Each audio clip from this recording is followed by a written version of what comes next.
Senator the Honourable Vishnu Danpal, and we also have Senator the Honourable Melanie Roberts Rajman joining us today. The way we're going to do the press conference today is we are going to have each individual come forth and present, and at the end we'll have the questions. So please remember to take note of your questions, and we thank you again for joining us today, those of you all here with us presently and those of you all online as well. So we'll begin today by welcoming Senator the Honourable Vishnu Danpal.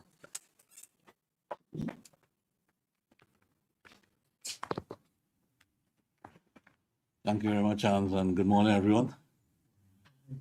This morning, I just want to go through a bit again on the budget, and I want to stay on message based on debate in the Parliament. And judging from the standing finance committee's debate in the Parliament, it is obvious that what we've been saying all along is that the budget will be derailed by the first quarter of next year. In fact, I'm going back to the first month of the calendar year, new calendar year. And why would the budget be derailed? I mean, something that I would not like to see. It has happened before.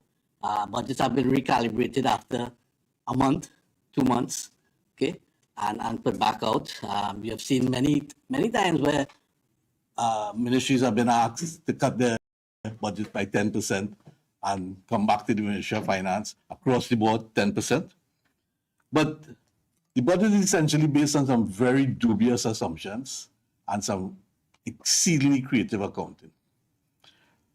And I'm just going to show you one, and I'm not going to go into the numbers because I want to pitch this again for the ordinary man in the street. And I'm not going to go into the oil prices. You're all aware of the oil prices and the gas prices significantly budgeted higher than projected for next year. But I just want to say this, and to put it in perspective. This country spends $4.5 billion a month on goods and services, transfers, etc., that you can't afford not to spend $4.5 billion. You do a quick mathematics, and that equates to $54 billion a year. You cannot afford not to spend that $54 billion. And I keep saying, and I'm staying on message, that's like transfers and subsidies, old age pensions, public assistance grant, etc., etc., debt service, all the direct charges on the exchequer. You can't afford not to spend on that. So we are locked in at $54 billion a year.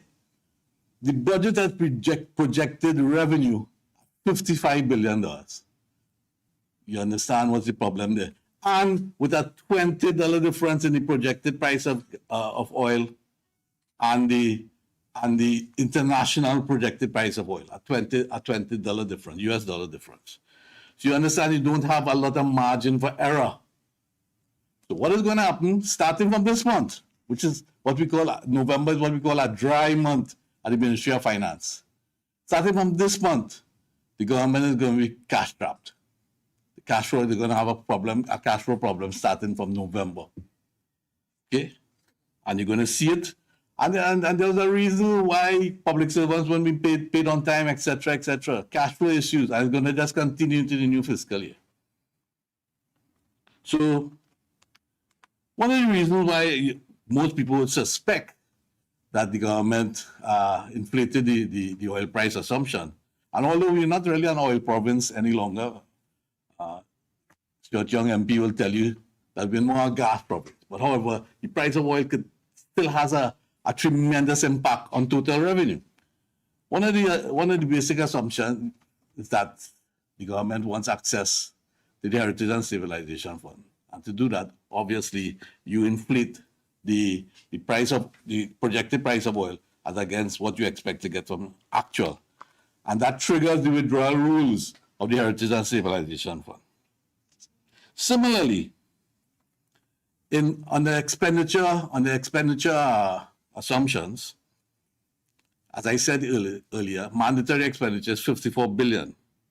But surprisingly, given all the the discussions during the campaign, etc., and during the budget debate about having new revenue sources, etc. Remember what the question? Where are you going to get the money from?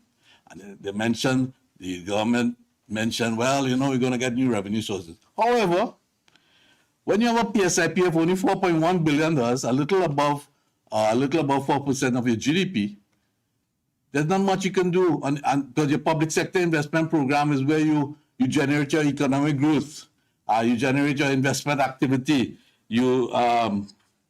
This is where you expect your economic growth to take place. But your 4.1 billion cannot generate the additional revenue in the non-energy sector that the government is projecting.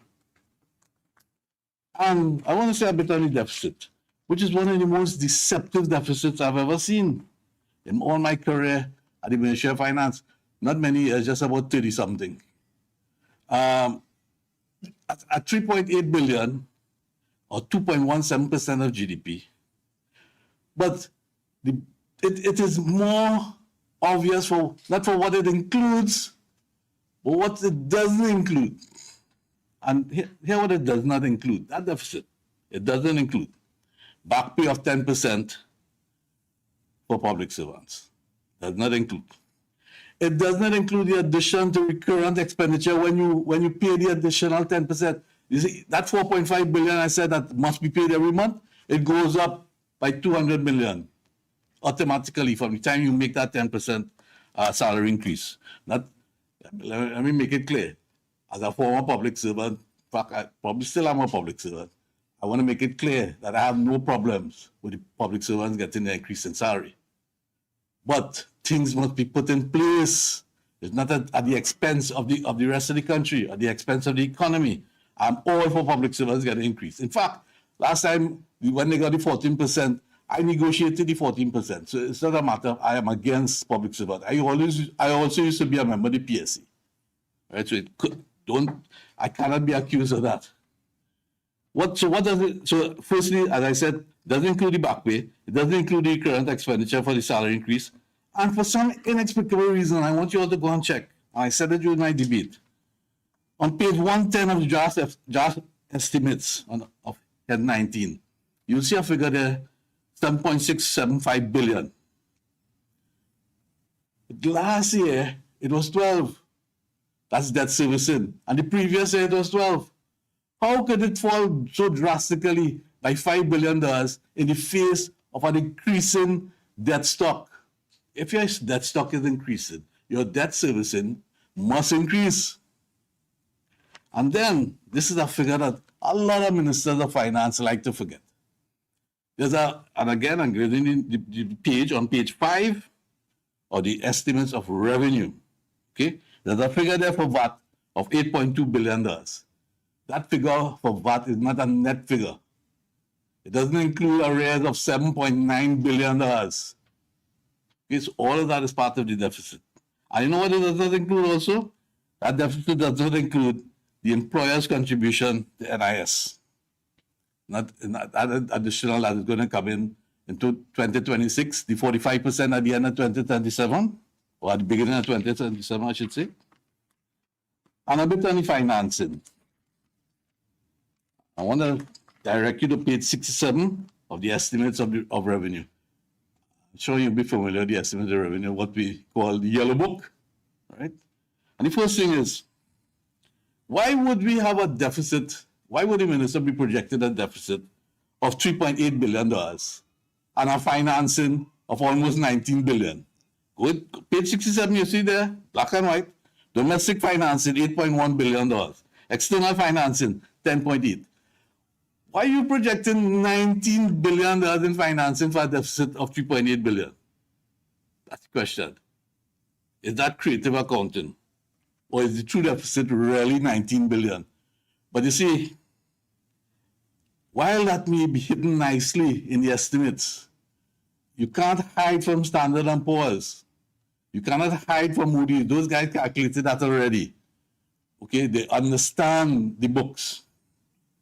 You can't hide it from the Article 4 consultation of the IMF. You can't. And this is where the budget will be derailed. And as I said, I've seen a budget derail in the first quarter of the fiscal year. I've seen it being derailed in the second quarter of the fiscal year. And everything had to be recalibrated.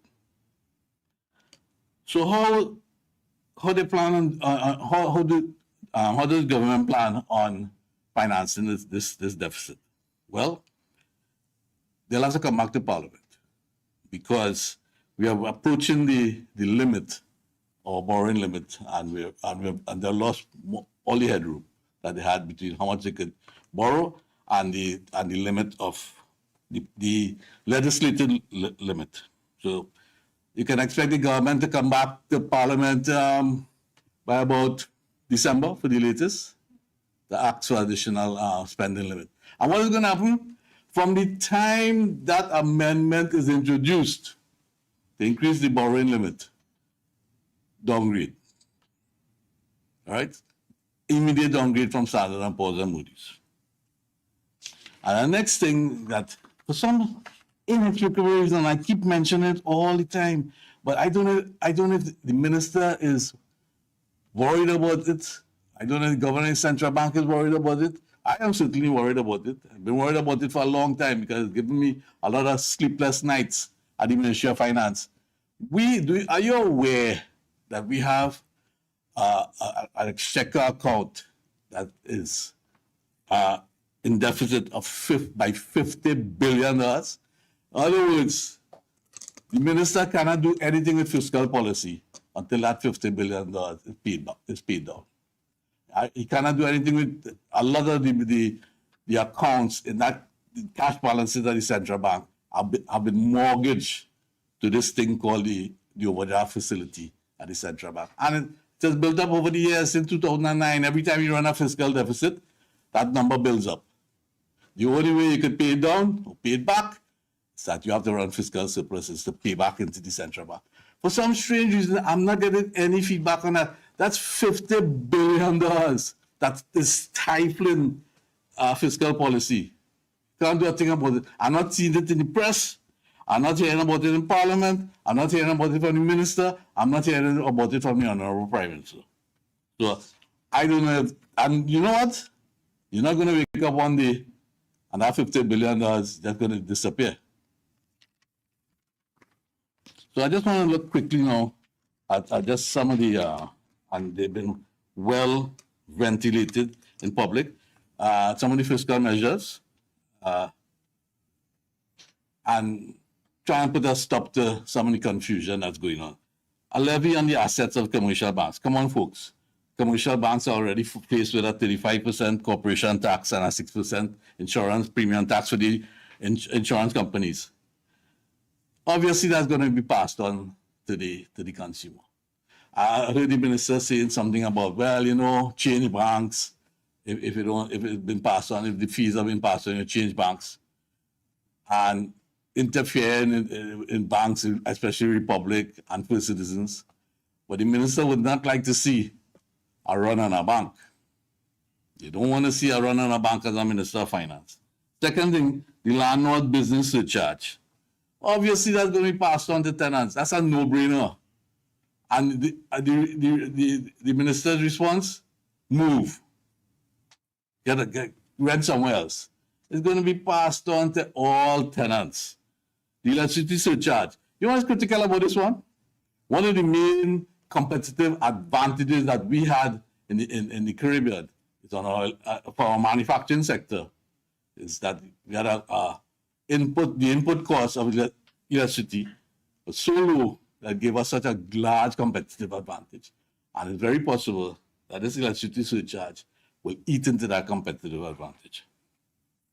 And will also be passed on to the consumer. Just quickly on a few others. And this one is the one that my pet peeve, the NIF3, the National Investment Fund. When the National Investment Fund first came out, you remember the Honourable Prime Minister saying that it was a Ponzi scheme? All of a sudden, there's a NIF3 in this government's budget. Where did that come from? Where does Ponzi scheme come from? And the second thing is the agricultural incentives. Those agricultural incentives in the budget were already there. The agricultural sector is the most incentivized sector in Trinidad and Tobago. Go and check for yourself. The importation of foreign used cars, another pet peeve of mine. And you're importing older vehicles into the country. And just the previous week before the budget, the minister is complaining about how he had to drive from Hyderabad or something like that. And it was affecting productivity in the country with your level of traffic. But now you're importing older vehicles into the country. This country brings on about 30,000 vehicles every year onto the road network. But there's no net impact because vehicles are not coming off the network.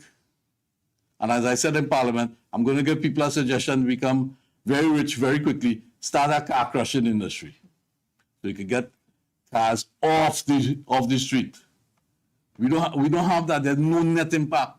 30,000 vehicles a year. So just quickly, as I conclude, the budget has been silent on a few things. Nowhere to be found.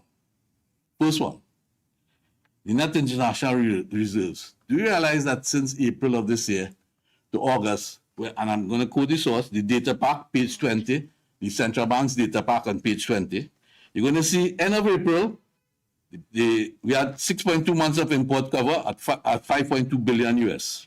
At the end of August, we had 4.6 months, we had 4.6 billion reserves at 5.4 months of import cover. Where did that 675 million disappear in 5 months? Nothing, we heard nothing about that in the budget. They made a big hullabaloo about the 7% online tax. We're going to remove it. The 7% online tax still exists. The debt to GDP ratio, after this budget, the debt to GDP ratio is going to move from its current 83% to well into the 90s. Guaranteed. Well into the 90s. Now, I firmly believe it's not necessarily the size of the debt of our country. Huh? There are many industrialized first world countries that debt to GDP ratios are over 100%. It's just that it's the trajectory of the debt and your ability to repay. Do we have that ability to repay? Are we satisfied with the trajectory of the debt? That's for the population to answer. And finally, and again, quoting from the minister's document, the review of the economy, Appendix 5, page 193, you will see a contraction in the economy is projected for the end of 2025. A contraction, first time in 3 years. And one final thing, what about the lowering of the corporation tax promised during the campaign? What happened to that? I heard nothing about the lowering of the corporation tax. So just in conclusion, we are projecting here that the budget going to be recalibrated within the new calendar year due to very, very dubious assumptions. I now pass you back to Hans. Thank you very much, Senator Dan Paul, for that very comprehensive look into the faults and flaws of the fiscal package for 2025-2026. Up next, we welcome Senator the Honourable Melanie Roberts-Rajman to address some other issues that are in the public sphere presently.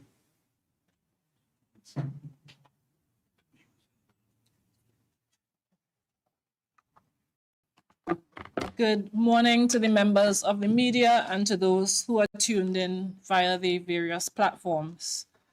Now, I want to take a look at a few issues pertinent to Tobago, to the island, to the THA, to the people of Tobago, and touch very briefly on the Prime Minister's visit this Tuesday to Tobago. Now, I was invited to sit in the Assembly, and it was indeed a privilege as a Tobagonian, as the Tobagonian senator, to be present in the Assembly legislature. And as a Tobagonian, of course, I want the absolute best for my island and for my people and for the institutions that govern our development and our operations on the island. Now, never would I have imagined, and for most Tobagonians, never would we have imagined that the Prime Minister, on her first official visit to the island, would have squandered the opportunity that she was given to speak to the people of Tobago and use that opportunity on political rhetoric and on campaigning. And you see, what is concerning is that this is the type of divisiveness and disregard that we have seen driving the government's agenda, its policies, and its actions since they have taken office. We've seen where they've cancelled our Independence Day parade, labeling it as a PNM affair. We've seen where workers across the various sectors have been dismissed unfairly based on mere perceptions of being affiliated with the PNM. Now, indeed, partisanship is essential to any healthy and functioning democracy, but we must ask ourselves what happens when partisanship is weaponized in a way that actually erodes our democracy. And that is what we saw happening on Tuesday in the Assembly legislature. We saw our democracy and what little autonomy we currently have as a THA being eroded in more ways than one. Because beyond the misuse and abuse of the Assembly legislature to host what seems like it was a political meeting, we had a Prime Minister who stood there and said to the people of Tobago that pretty much the government doesn't intend to grant us autonomy.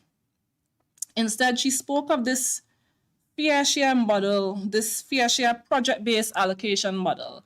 And she declined to go into details. I don't know where this was ventilated. I don't know what the realities of this. I don't even know if it's something possible.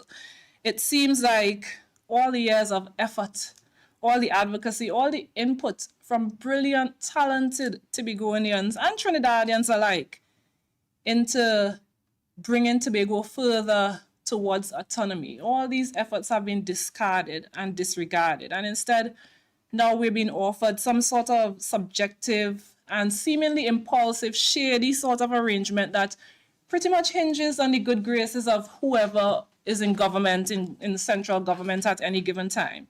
And I caution the nation, I caution especially my people in Tobago that this is a very subtle but deadly way of really forcing Tobago and Tobagonians to toe a particular line if we want to be treated with respect by the central government. It seems as if the UNC have their way, Tobago will be stripped of even the little protections that we currently have by means of the DRC's 2000 recommendation. Now, it's equally important to listen to what is not being said as it is to what has been said. And the Prime Minister said, no legislation is needed to give Tobago more money. And that is untrue. In fact, the DRC recommendation provides a range, an upper limit and a lower limit. To change those limits, you need legislation in place. And that's exactly what the Tobago Island Government Bill and the associated constitutional amendment bill was providing. That's what it was meant to do. It was moving our lower limit to 6.8% of the national allocation, and it gave the central government some flexibility and discretion to push our upper limits to give us an increased allocation. More importantly, what we need in Tobago is legislation that protects us from any administration that would want to deal with us, that would want to govern with dishonesty and with contempt.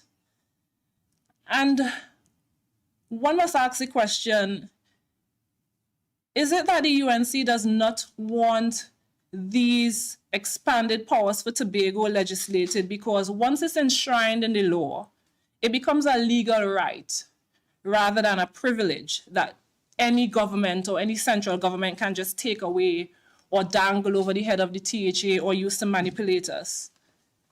And the sad thing is that the UNC has mastered the art of the Trojan horse. They use flowery language. They like to use nice words and soft speech. And they pretend to come bearing gifts, when in reality what they are doing is imposing control mechanisms over the THA and over Tobagonians and how we develop our island. the UNC-led central government was really about fairness and unity and equality. Those are the words that she used when she spoke in the Assembly legislature on Tuesday. If she was really about these tenets, then I strongly believe that one of the very first matters that we would have seen on the legislative agenda would have been the matter of autonomy for Tobago. We've had all sorts of bills come through the parliament. We've had bills come through that allow persons with very little connection to Tobago or Trinidad to be able to claim citizenship almost in perpetuity. Yet, legislation that will guarantee us greater autonomy in Tobago to handle our affairs, to legislate on our own behalf, to take care of the little nuances that we have there, but that might not always come to the attention of the central government, to ensure that we got an increased allocation.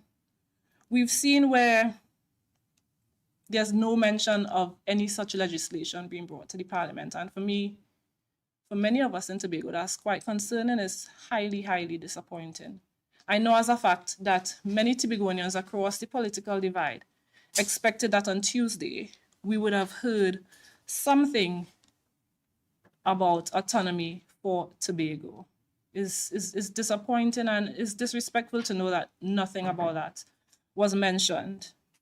And while we're on the topic about fairness to Tobago, because during the political campaign that happened, the campaign meeting that happened at the Assembly legislature,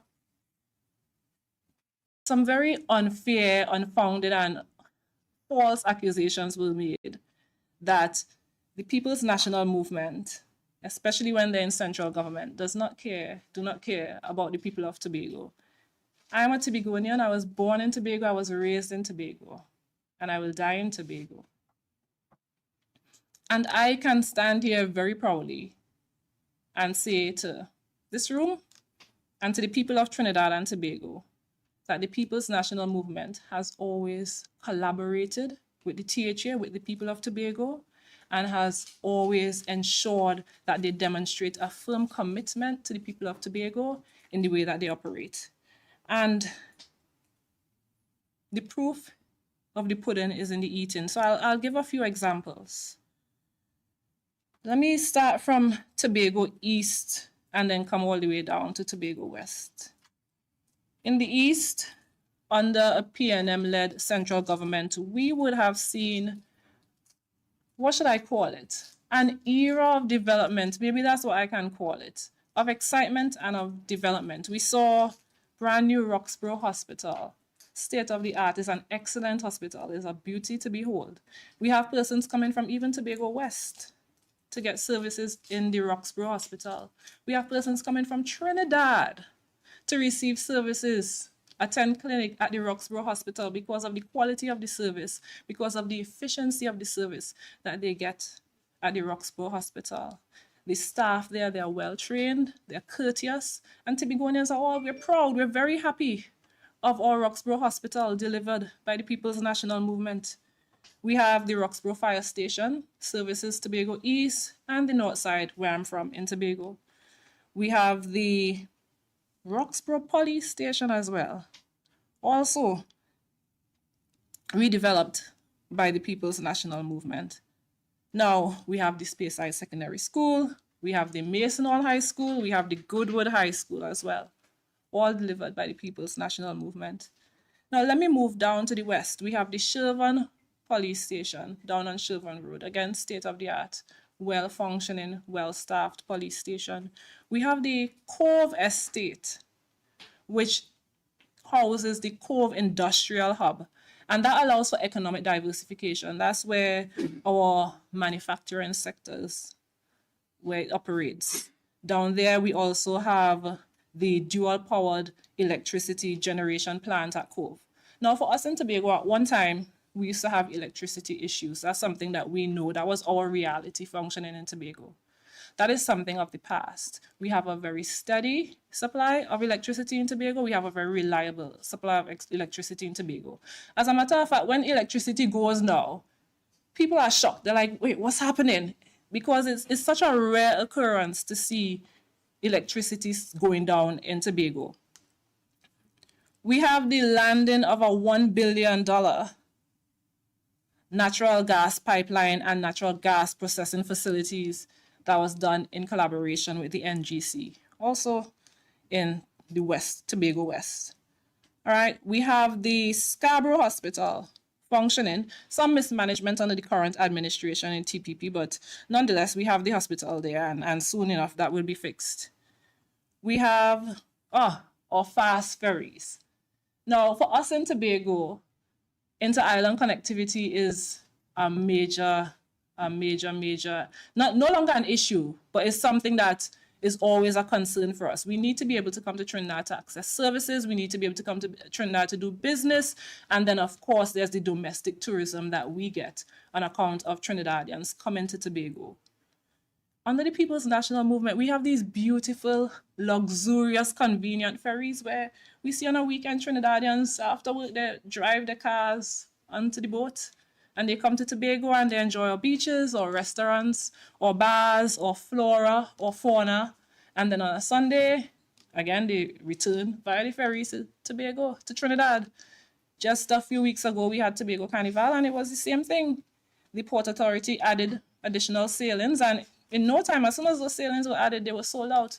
And we had a large numbers of Trinidadians coming up to the island, contributing to our economic development, of course, up there, participating in our culture, adding to what we do in Tobago, enjoying our tourist and tourism product, all on account of the convenience, the efficiency of the fast ferries, again, delivered by the People's National Movement to the people of Tobago.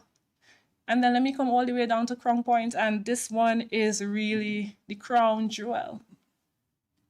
The brand new ANR International Airport. It is a sight to behold, and for those of you listening and for members of the media who haven't been to Tobago to see it, I encourage you to go have a look. It really is something to see, and we in Tobago, regardless of political affiliation, we are proud of it. We are hopeful, and actually we're quite excited to have it open. We've been crying and begging and asking the central government when they're going to operationalize it. I'm not sure of the political nitpicking and football that's going on with that, but we're hoping that very soon it will be up and running. So these are just a few of the major developments, and there are many, many to name. We could sit here for maybe weeks if we were supposed to really list out, but I just wanted to name a few of the major commitments, collaborations that we have seen happening between a PNM-led central government and the Tobago House of Assembly. And these collaborations happen regardless of who was in power in the THA, might I add. It was done for the people of Tobago in our best interest to ensure that our island functioned in an efficient and effective manner. Now, there's one other issue that we're grappling with at the moment, and that is water security. It's something that we have happening on the island right now, especially persons in Southwest Tobago, or hoteliers, or guest house owners, restaurants, they're all complaining. And I just want to touch on even some of the strides that would have been made by the People's National Movement before leaving office earlier on this year. Now, over $200 million would have been spent on a variety of small, medium, and large projects that undoubtedly did improve the supply of water across the island. The Hillsborough Dam up in the east, that was desilted. The construction of the new Goldsboro water treatment plant, it was started, it was a work in progress when we left. The construction of multiple booster stations around the island. And then pipeline works. I remember this was a major and very exciting project in Tobago. I think this was done in last year, 2024, because it was the buzz. Everyone was talking about it. This major pipeline project that took place to boost water supply in Crown Point and these surrounding areas, so your southwest areas. And then, of course, there were plans that were in place to construct a water treatment plant in Charlottesville. Now, during the Prime Minister's visit on Tuesday, she announced intentions to construct maybe 3, it was very kind of unclear, but about 3 desalination plants in Tobago. But she failed to go into any details, so we have not seen any sort of sustainable or comprehensive plan for this. As far as I'm aware, WASA does not and has never owned any desalination water treatment plant. WASA does not at this point in time have the internal skill sets to manage any such plans. So the people of Tobago, what we're asking is that the Prime Minister and the Minister, I should say, address us and let us know exactly what the plan is here with regards to these proposed desalination plans. Is it that Tobago is going to become caught up in some debt spiral where the government, similar to what exists in Trinidad right now, where the state uses these take or pay contracts and purchases water that can't even be funded properly by the private operators that are operating in Trinidad right now? Is that the same model that's going to be brought to Tobago? Is it that you're going to be increasing water rates in order to pay for this? We just need some details. What is happening here? Now, I would say this also. If the government really cares about our development, and this is one of our major issues, and it really shouldn't be used to play political football. It should be something that is addressed and addressed very quickly. I would propose that the UNC-led central government continue with the plans that were already in place. They are sound plans, they are sustainable plans, and they are plans that can bear fruit. I would urge them, I would encourage them to continue to execute these plans in a sustainable manner without burdening taxpayers any further, without going into any sort of further debt, and without mortgaging the future of our children. Now, in closing, let me reiterate this. Tobago has always been a priority for the People's National Movement. The evidence is there. Just come around Tobago, look around, and you will see it. The PNM's commitment to the people of Tobago goes beyond the silly sound bites and the low jabs and, you know, the nice empty flowery talk. We have delivered well, we have delivered consistently, and we have delivered sustainably. And actually, we have delivered responsibly. And whether in government or in opposition, rest assured that we, the People's National Movement, will continue to safeguard the well-being of the people of Tobago, of my people. Thank you for your time. Thank you very much, Senator Roberts Rajman. Once again, just a reminder, we ask you all to hold your questions till after the final speaker is finished. We'll have a mic passed around, and just so we can ensure that members of the viewing public can actually hear your questions, we ask that each of our guests here today, or reporters, ask the question on mic. Up next, we welcome the Member of Parliament for Port of Spain North, St. Anne's West. Please welcome Stuart Young, SC.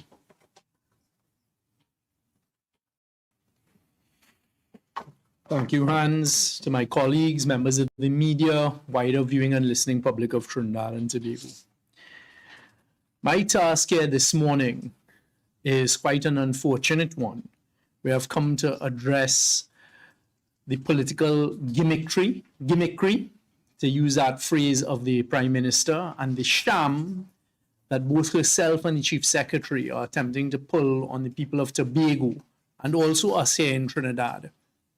And it is the recent theatrics that took place, unfortunately, in the Tobago House of Assembly this week with the handing over of an alleged export license for aggregate product from the Studley Park quarry. The first thing I'd like to discuss with Trinidad and Tobago is the importance of aggregate and how aggregate is necessary for our road rehabilitation, the road construction, also the production of concrete in Trinidad and Tobago. We, over the past few years, have been attempting to do a lot of road rehabilitation. We all know it. We all experience the potholes daily throughout Trinidad and also Tobago. In fact, right now in Tobago, along the major highway, the Claude Noel Highway, there are areas that require immediate emergency work and rehabilitation. The aggregate product that is produced from Studley Park is world class, and in particular, the armor rock that is produced from Studley Park. So really, it is to inform the people of Trinidad and Tobago, and more particularly Tobago, don't be fooled by any export license. The former PNM central government worked very hard with the THA to always ensure it was allowed to produce aggregate at the Studley Park quarry, and that is because that aggregate is needed. In fact, unfortunately, again, in the continuation of misinformation, we had Secretary Trevor James come out, I saw it in the newspapers today, and say a number of things. So let me start there. First of all, there would have been no order by the Ministry of Works to the Studley Park quarry over the last 2 years, because the Ministry of Works does not procure aggregate on behalf of the people of Trinidad and Tobago. That is handled by NIDCO. So you would see, and let him deny it, that there were orders being placed by NIDCO for the works. Then to say it was only used for the Diego Martin interchange, again, everybody knows that there was the construction of the Point Fortin to San Fernando Highway, and in particular, Mosquito Creek, where the best aggregate product and necessary aggregate product for that project would have come or should have come from Studley Park.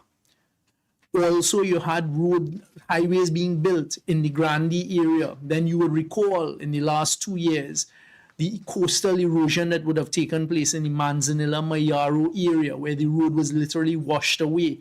Again, the aggregate product to repair those roads, to build those roads, the best product would have come from Tobago and Studley Park. The procurement would have been done by NIDCO and also contractors who awarded the contracts to do these road works. People, the main issue with export of aggregate from Studley Park is there is such huge local demand for this particular aggregate domestically in both Tobago and Trinidad that is not being satisfied, no matter how much you ask Studley Park quarry to produce it. It is a demand issue, and the demand that is the local domestic demand for repairing our own roads, both in Tobago and Trinidad, cannot be met by the Studley Park quarry. Forex, which is a big issue affecting all of us in Trinidad and Tobago. Unashamedly, you had the Minister of Finance tell the truth and say he himself as Minister of Finance could only get $200 when he went to the bank. Every single one of us, average and normal Trinidadians and Tobagonians, are being affected by a lack of Forex. The decision that we took as the central government, the PNM, was we are not going to spend hard-earned, scarce foreign reserves, Forex, US dollars, to import aggregate if it can be provided right here in Tobago. In fact, in Trinidad, the former Prime Minister, myself as Minister of Energy, Minister Sinanan as Minister of Works and Transport, we went up to the Blanchisseuse quarry, national quarry. We did all that we could to try and produce this necessary aggregate here in Trinidad, because if you have to import it, you're using the foreign exchange that could use better else in other areas. And this was the problem. So we said, listen, produce and supply for all of the domestic needs of Trinidad and Tobago, and then you can export.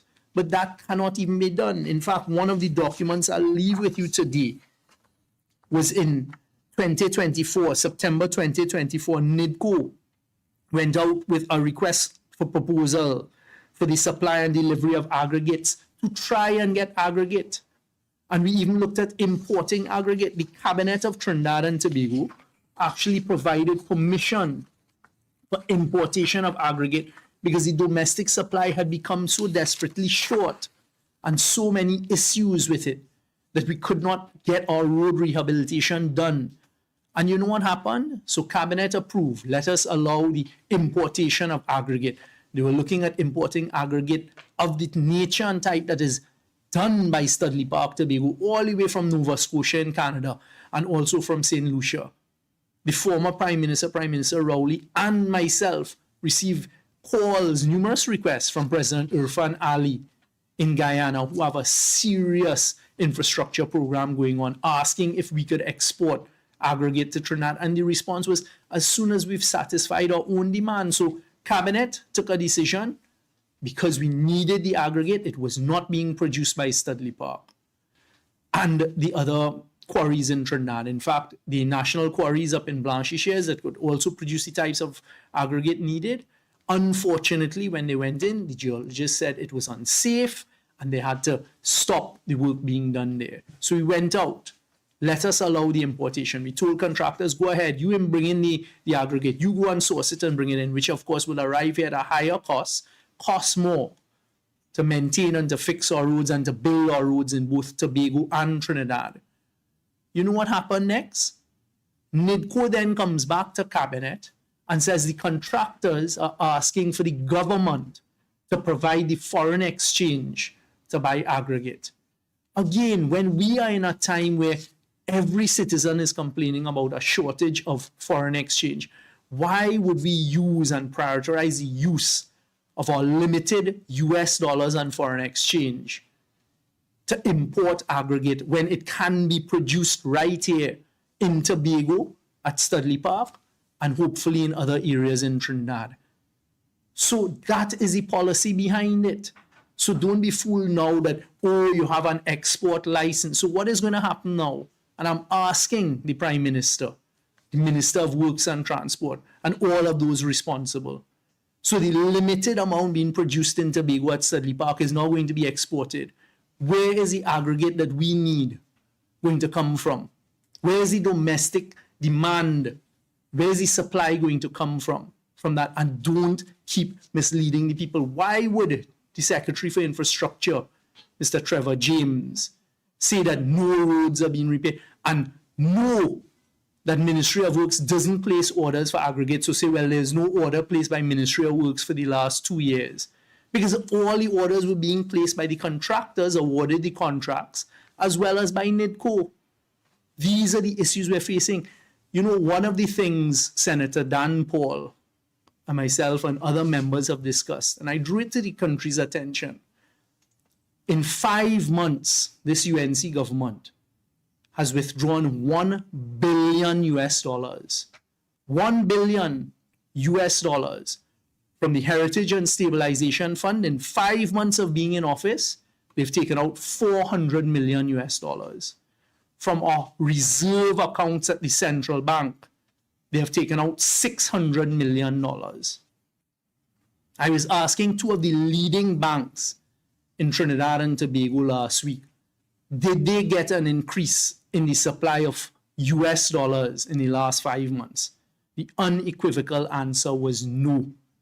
So where has that US $1 billion gone that has now dropped our foreign reserves and our import cover, to almost 5 months? And when we go below that, we will end up at the IMF according to the formulas. And you now want to go and put us in the burden and the dangerous position of having to try and import aggregate that can be produced, the best aggregate, best armor rock in this whole region. Some of it could be produced in Studley Park. That is where you're going to put us, just so you could hold up a piece of paper and again try to fool, unfortunately, the people of Tobago and Trinidad. So it was my duty here this morning as the former Minister of Energy and someone who did a lot of work to try. And I'll tell you, the experience with trying to get the blasting license for Studley Park, even the quarrying license, when the Ministry of Energy technocrats and public servants said, well, they couldn't get a renewal at Studley Park of their quarrying license because there were disputes over audits, etc. We, the central government, under my instructions, asked the public servants to just allow the Studley Park quarry to operate so we could get the aggregate, to allow them a license for periods that, so they will always allow that. So the whole export conversation comes down to there is more than enough demand here in Trinidad and Tobago for the product that can be quarried at Studley Park, but more importantly, it was not being fulfilled. And when you have to import this aggregate because our roads require the work and the construction of the work roads require this type of aggregate, it is going to cost us foreign exchange, forex, US dollars, that quite simply the priority should not rest on importing aggregate when we could have it produced here. So my questions, as I've laid out there, are, where is the aggregate going to come from? Or is it that you're going to abandon the roads of Trinidad and Tobago? Or is it that you have contracts that you want to line up with specific people for the importation of this aggregate. And the question then becomes, where is the foreign exchange going to come from? Because we are seeing at the same time, literally, and this is not alarmist, this is not fear mongering. You are literally seeing the collapse of the energy industry taking place in front of us, which is where our foreign exchange earnings come from. So people of Trinidad and Tobago, those are the facts. Those are the facts, unfortunately, all behind this simple export license. By all means, we want Studley Park Quarry to be successful. We want the people of Tobago to reach a position because there's a ready sale for it domestically. But if you're going to earn $10 exporting it, $10 by your exports of the aggregate from Studley Park, but then the need for Trinidad and Tobago is going to cost us $100. How does that make sense? Isn't it better that we supply our own needs, save our foreign exchange, allow the money, the inflows of money to Studley Park? And the last thing I'll say is, it is a fact that the last PNM central government did everything it could to assist Studley Park, whether it be for blasting licenses, whether it be for their quarry license. The sticking point may have been an export license, but only on the basis that I've just outlined to you, that there is more demand here in Trinidad and Tobago that could not be satisfied. You didn't want to use your foreign exchange to import something that you could produce right here. And there's an embarrassing story that when the former Prime Minister and Minister of Works, Prime Minister Rowley and Minister Sinanan, were going to visit Studley Park to see how they could help to increase production. Unfortunately, instructions came from above at the THA not to allow the Prime Minister of Trinidad and Tobago, the Minister of Works of Trinidad and Tobago, access to the Studley Park Quarry. So the plea is, please do what is best for the island of Tobago and the island of Trinidad and the nation of Trinidad and Tobago. Stop trying to fool the people. Stop. Where has the $1 billion gone? That is a question, is unanswered, as is the question, no matter how many times it's asked, how many times I ask it, did NGC win the arbitration against SIS for the Beetham wastewater plant? What is the award? What are you doing about radio silence? I expect radio silence here. I expect some sort of political continued gimmickry and noise to be made. But people of Trinidad and Tobago, let it not be said that we did not come to you with the facts that are undisputable, as well as the dangers that lie ahead, especially with our foreign exchange. If our import cover falls any lower, the formulas, the international financial formulas dictate out of our control that we are going to end up in an IMF program.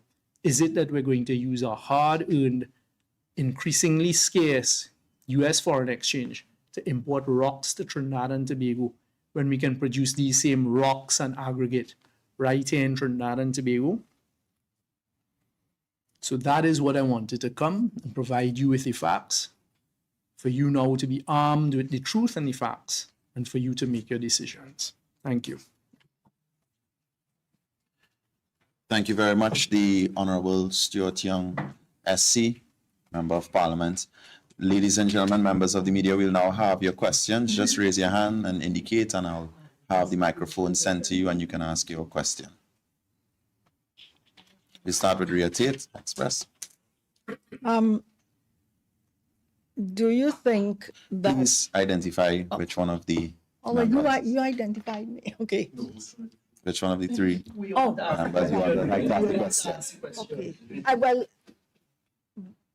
I guess both of you can answer and provide an answer because you dealt with Tobago.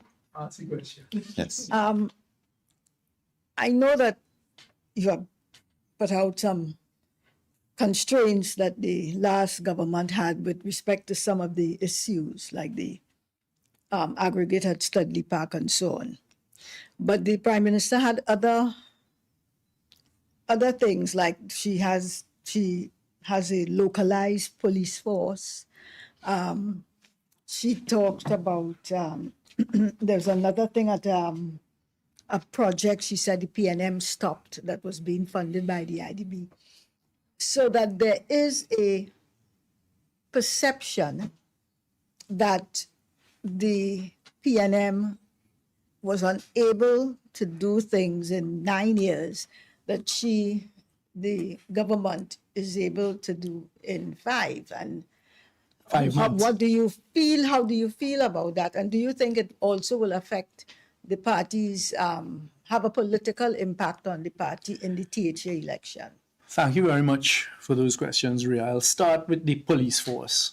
The police force is something that we were looking at. I can speak to it as former Minister of National Security, but also as a member of the National Security Council and former Prime Minister. It is something we looked at. We had actually asked, so they will find. And I'm sure this is nothing that they have said is new. And you've accepted that in your build-up, that the PNM couldn't do this, etc. But that's simply not true.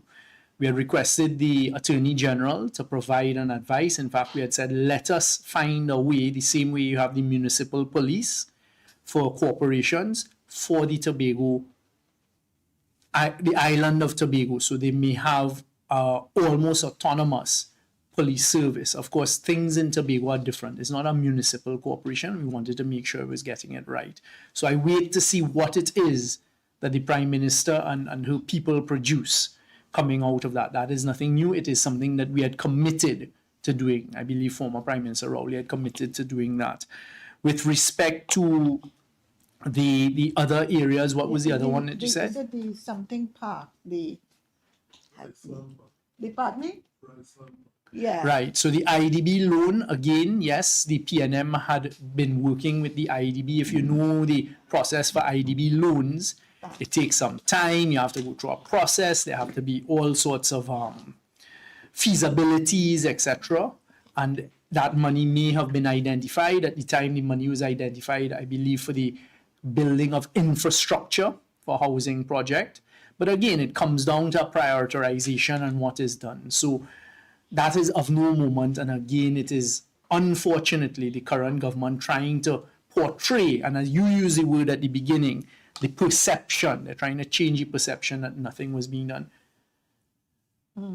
My senatorial colleague, my senatorial colleague from Tobago listed a whole series of infrastructural projects that influence day-to-day life that was done by the last administration. And one thing I'd like to say is we are committed to getting things done as a PNM. It is about implementation. It is not about old talk. So to identify money that was sitting in an account from the IDB for a specific project and say, oh, we're going to do it now. The PNM wasn't suppressing that. There are a number of prioritized needs, etc. And it is how do you prioritize that? The same thing with the police force. That is something that was already being done. Do you think it will still have an impact? And everything has an impact, as you know, on domestic politics. But the point is that the PNM can demonstrate, and in particular the politicians, the PNM politicians in Tobago can demonstrate. I mean, one that came to mind as I was sitting listening to the senator talk about the sandals, for example. So the PNM brought sandals to Tobago, attempted to get the sandal project off of the ground initially. For one reason or the other, it did not happen because of the noise. The stewards picked it up and left. They went where? Ask Ralph Gonzalez, who's now going into an election on the 27th of this month. Open the sandals in St. Vincent and Grenadines that is oversubscribed. That could have been Tobago. And now going to do a beaches. We had negotiated for sandals, beaches, and a Greg Norman golf course. One of the things that I did as Prime Minister is brought them back to Tobago, sat down with all of the stakeholders. You see what is being done. It's not about, as you put it, flowery language and words like that. So we wait to see. Everything will impact the politics, but the PNM delivers, as you can see with what has been done. Right, but what about the imagery of the Prime Minister visiting the schools and the children hugging her? We've never seen that kind of. That is not quite true. I mean, one thing that they seem to do good is, as you say, the imagery. What about the imagery last week, Friday, when the whole country was in a heightened state of alert? All of us, we're not stupid people, all of us were concerned. I was concerned because I had to go to Parliament to debate an extension of a state of emergency. We are seeing international media. You turn on to any international media house, your colleagues away. Trinidad and Tobago was highlighted as part of the story between the geopolitical crisis between Venezuela and the United States. We have never experienced in our lifetime a war, especially with the type of equipment that is available now. That is real. What did we get from the, what was the word that you use? The imagery. We got a chairman of the National Security Council alighting from vehicle. I don't know nothing about that, holding up a phone. I ain't get no message about that. You felt any better? Yeah, but Also, the Minister of Defense and all these types of things. So I am not interested in imagery. It is reality.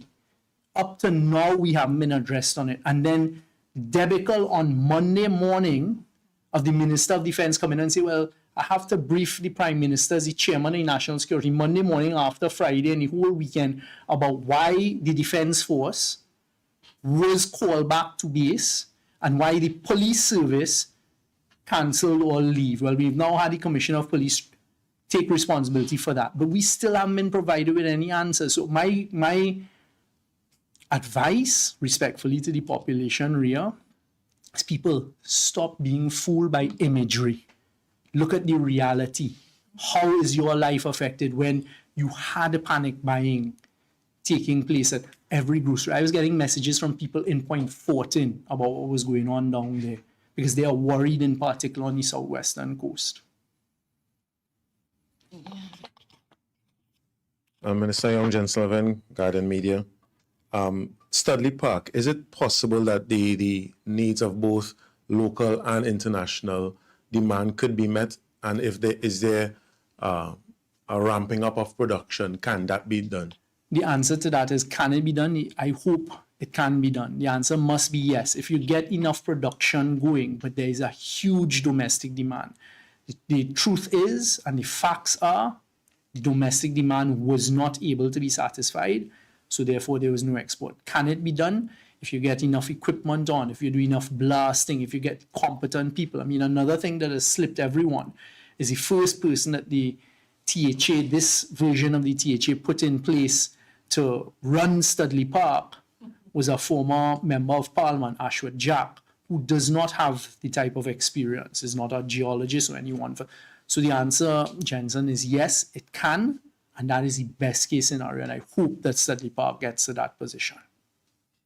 I don't know if anybody have any other questions on Studley Park. There's another issue that came up today, and that's Nutrien supposedly pulling out for at least for the rest of this year from doing business in Trinidad and Tobago. Can you speak to that and what the impact of that could be? This is very concerning news. So I saw it a short while ago that Nutrien, not in Trinidad, but Nutrien, which is a global commodity company that produces fertilizer for the world and is one of the largest urea, nitrogen producers, ammonia producers in the world, that we are fortunate to have here in Trinidad, have issued from their head office in Saskatchewan, I believe, saying that they're not predicting any further input or production from Trinidad for the rest of the year. People of Trinidad and Tobago, this is part of the collapse I was talking about, and it is not fear-mongering and it is not alarmist. You know what that means for you and me? No revenue. Because we derive huge amounts of US foreign exchange, as well as revenue, as well as jobs from the Nutrien plant, which is the largest set of plants in Trinidad, is the Nutrien set. Now, other producers will now get the gas, I assume, that was going to be directed to Nutrien. But that does not augur well for us, because it's all about relationships. I remember one of the first crises we had to deal with was with Methanex back in 2016, when they sent to run the Trinidad operations a person whose global claim to fame was he worked for Methanex. He was sent to Chile to pack up the plants from Chile and take them out of Chile. And he was now being sent to Trinidad. And the fear that we had, they were coming to do the same thing in Trinidad. We had to go meet with all of the people, convince them not to do it. if a company like Nutrien is taking that position, it is a huge red flag.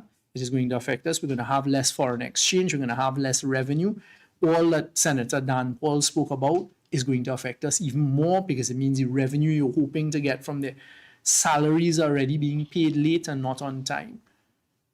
It requires intervention, discussions, not threatening and extorting, not a fight about port fees. The port was built as subsidiary infrastructure to assist the plants.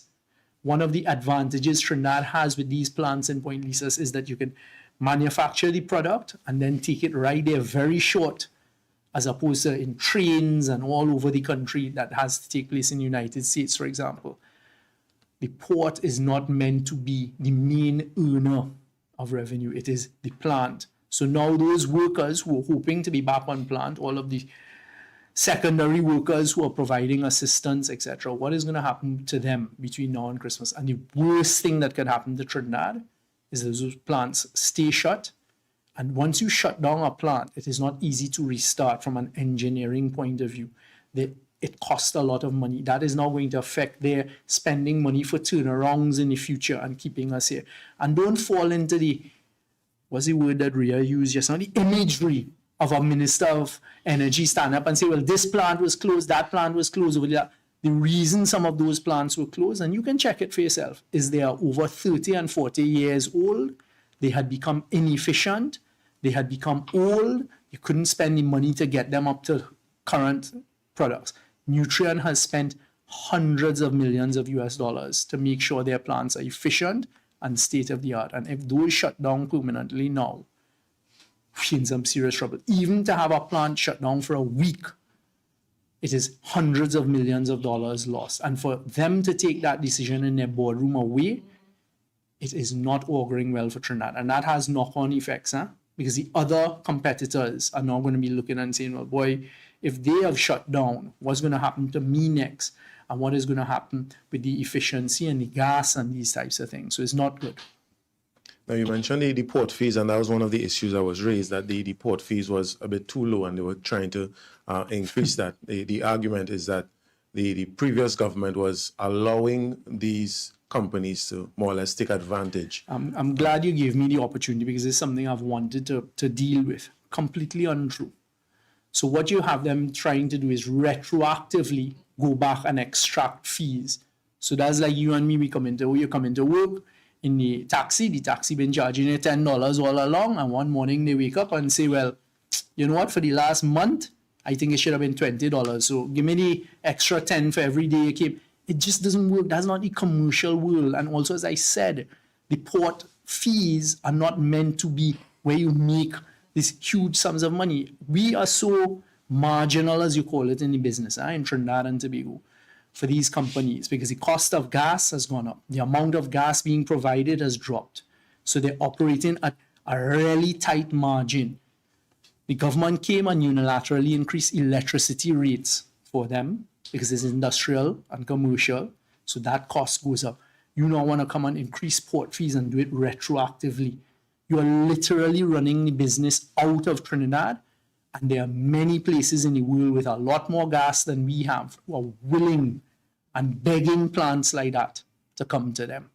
So you are literally handing it, taking it from Trinidad and Tobago, handing it to a competitor. This is not a competition in Trinidad and Tobago, it's a global competition where the margins are very, very thin. And you make it increasingly uncompetitive, and add to that the attitude of the government's representatives towards these people who are sitting in boardrooms away, some who may not even be able to identify on a map where Trinidad and Tobago is. It takes nothing from them to take a commercial decision. Say, look, forget Trinidad and Tobago. Bring the plant elsewhere where we will make money. No, there seemed to have been a good relationship between Nutrien and the previous administration. I ask this. Is the opposition, yourself specifically, willing to lend assistance by speaking with the officials in Nutrien to, as you say, save them from pulling out? Jensen, the opposition, the PNM, will always do whatever can be done better Trinidad and Tobago. I personally always do those types of things and don't assume for a moment that conversations don't take place. But at the end of the day, you don't deal with an opposition. I can't determine what is going to happen, what is going to happen with fees. You would have seen 10 years of negotiation by the PNM that benefited Trinidad and Tobago. 10 years of difficult negotiations in the energy sector, the restructuring of Atlantic LNG, which has never happened anywhere in the world, with us sitting down opposite a BP and a Shell and making sure that they stay around for decades and getting higher prices for Trinidad without them packing up and leaving. What you're seeing is incompetence and, really, to be honest, a gangster type behavior by certain individuals at NGC.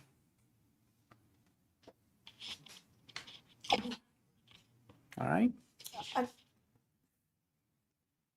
I do not get from the government that all this revenue is being lost because they are still making promises, you know, to do things that require more money. So I don't, there's a disconnect, is it? Or is it that y'all are not aware of some of these new sources of revenue, maybe the trade that we're going to get with all these other countries outside of CARICOM, maybe, Really? you know. Well, Rhea, you stand by for the gimmickry and for the revelry and for the promises to become a reality. At the end of the day, we would, on the opposition side, would be thrilled if Trinidad and Tobago manages to find new sources of revenue. We have not heard of a single such new source. In fact, what we're seeing is the current and existing sources of revenue are drying up. Another thing that had me concerned on the way to work this morning, someone sent me, I think is advertising in newspapers today, an ad by Heritage for almost every single executive officer that could exist at Heritage being advertised as a vacant position. The same I expect to happen at Paria, the same I expect to happen at NGC, at PPGPL, at NE, and where we earn revenue from. As a citizen of Trinidad and Tobago, that frightens me.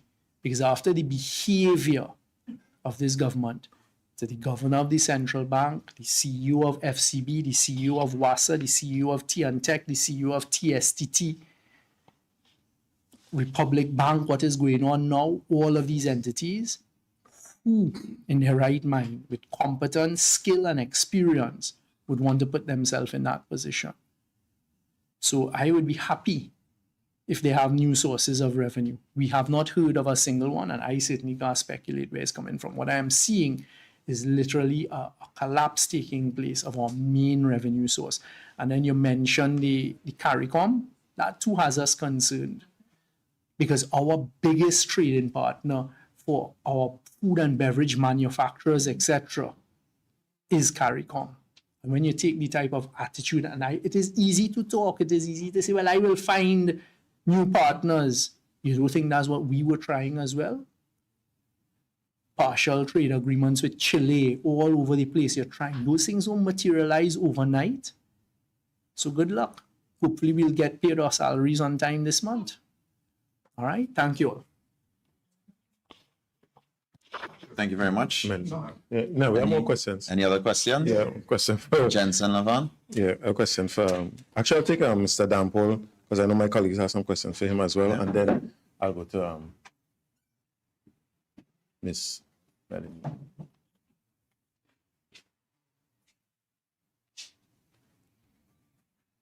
Now, you spoke of a budget recalibration. Do you suspect that this will be done to facilitate the anticipated 10% by the end of the year? Short answer, yes. And also, because of that, there may be instructions to, as has been done before, cut expenditure across the board. Now, you also mentioned that you saw a budget derail in the past. When that happened the last time, what was done to bring it back on track? It didn't come back on track. You had to reduce the assumptions. You had to redo the assumptions, sorry. And as I said, notice went out to all ministries across the board, 10%. Correct. Cutting expenses. Cutting expenses. Both. Yeah. Oh yeah. Last thing. This derailment is, I don't think it's a government issue in terms of this present government, but because of lack of revenue and increased spending. So, had the PNM been in position now, what would have been done from your standpoint to? Well, definitely the PNM would not be making irresponsible decisions and irresponsible assumptions and irresponsible promises. Yes, good day, Joshua Simongo from Guardian Media Limited. I just have a separate question. What it is, can you confirm that during your 10 years finance minister, you would have signed off on payments related to Colmimbert's matter with the Auditor General, legal fees? No. No. Definitely. But as finance You minister, realize that I stayed 1 month. what's it, man? Yeah, true. In your opinion, you at least served as temporarily as finance minister. I don't know if you have any observations or comments. Do you believe that it was fiscally responsible for the former finance minister to pursue that legal matter given the economic circumstances of the country at that time? I would say I would reserve judgment on that, because firstly, I wasn't around, and secondly, it should not have been that way in the first place. It was the way I saw it from outside, a communication issue that could be handled much better Between both parties? between both parties, easily. Once a minister of finance cannot communicate with the auditor general, our country is in big trouble. Thank you. Just questions for Mr. Young. Okay, Sure. Thank you. Yes, Mr. Young, you would have served as energy minister in the previous administration. Right now, there's an issue with a group of quarrying operators. What they are alleging is that for the past 25 years, no sand and gravel processing licenses were granted by the Energy Ministry. First of all, is that claim accurate? I wouldn't have the details. I saw an article, I think that's what you're referring to, and this ask by them for the Minister of Energy to have a meeting. There is no doubt that the Minerals Division is a one with issues, and that licenses weren't being processed as quickly as they should be.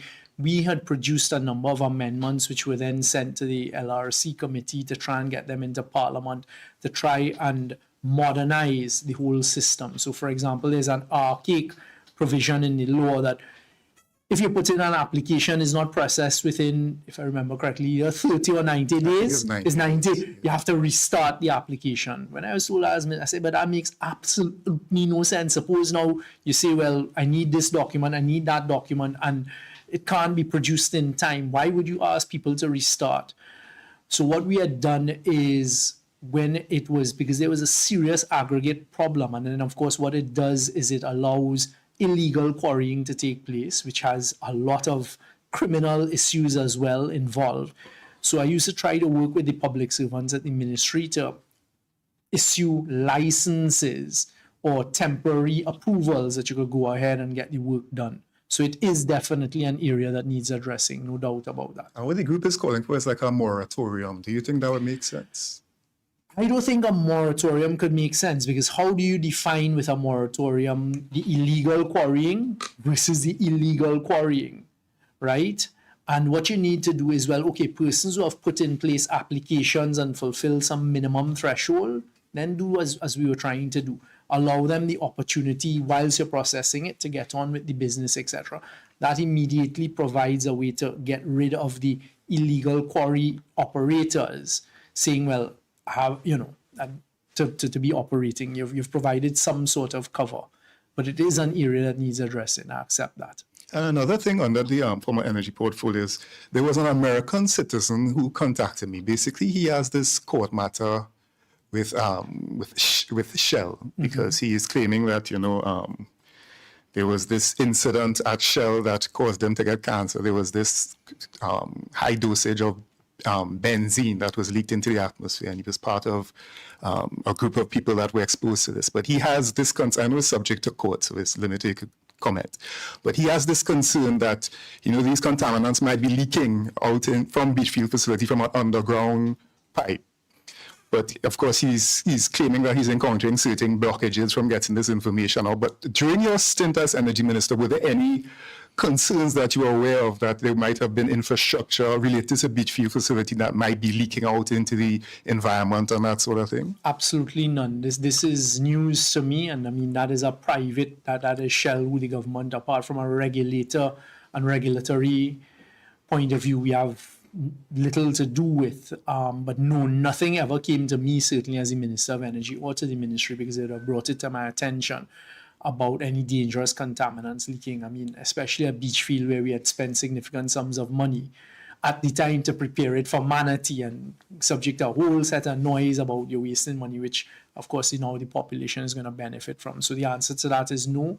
And that is something that should be easily verifiable by just allowing the experts to take a look at it. The Ministry of Energy has a responsibility if that sort of complaint is raised to do an investigation, etc. And just final question, I guess it will be a bit of a controversial one, but after you left the as Prime Minister after the election, there were a group of your colleagues who made sort of, I don't know if you would agree, underhand remarks about how the whole process unfolded before the general election. One of them, in my opinion, at least from interpreting between the lines, was Foster Cummings. In the last few weeks, there have been a lot of stories coming out about companies associated to Mr. Cummings, but the political leader has stood behind him. Is it that you as a senior member of the party, or certainly as a former senior member of the party, do you stand by the political leader's position on this matter, given how the government would have expressed certain concerns about the UNC, former people associated with the UNC who would have been, linked to certain other activities, alleged activities. Do you and Mr. Dan Paul as well stand behind the political leader's stance behind Mr. Cummings, his role as General Secretary? First of all, don't drag in Senator Dan Paul. He's a former cabinet colleague. Yeah, well, he's new to all this, and of course, as he said, he was there for a short period of time. At the end of the day, the political leader has made her position very clear. We stand behind the decisions of our political leader, and I think, at the end of the day, I didn't quite understand the last part you said about UNC and... No, sorry, just to clarify, when you were in government, you would have pointed at alleged instances of corruption by former administration. What you would have seen as a big differentiating factor is the PNM. When the PNM, we didn't just throw things out loosely. If we believed and we had evidence that there was corruption, it was passed over to the authorities. Where we would ensure that civil action was brought on behalf of the people of Trinidad and Tobago, for example, the EMBD matter, the Eden Gardens matter. So a huge difference between ourselves and the UNC is that we don't make loose allegations. What they are doing in relation to Senator Cummings is just throwing mud and hoping something will stick. And as the political leader has made her position very clear, which is my personal position, not in relation to Senator Cummings, but in relation to any citizen or anybody operating in Trinidad and Tobago. If there is evidence of wrongdoing, take it to the authorities who are in charge of investigating and prosecuting and let them do what is necessary. But we stand behind the political leader. The political leader is the one who will choose the 6 senators and make these decisions. And that's the position. All right. Thank you all very much. All right, so we're going to take one last question. I know there was a question for Senator Roberts Rajman, and we'll have Jensen ask that question and then we'll wrap. And then, well, it's a 2-part question, right? You will be famous for 2 parts. I go ask one part and my colleague will ask the second part. You mentioned that the current government is seemingly holding Tobagonians in contempt, but the largest budget allocation that the THA has received came from the government. How do you reconcile those two things?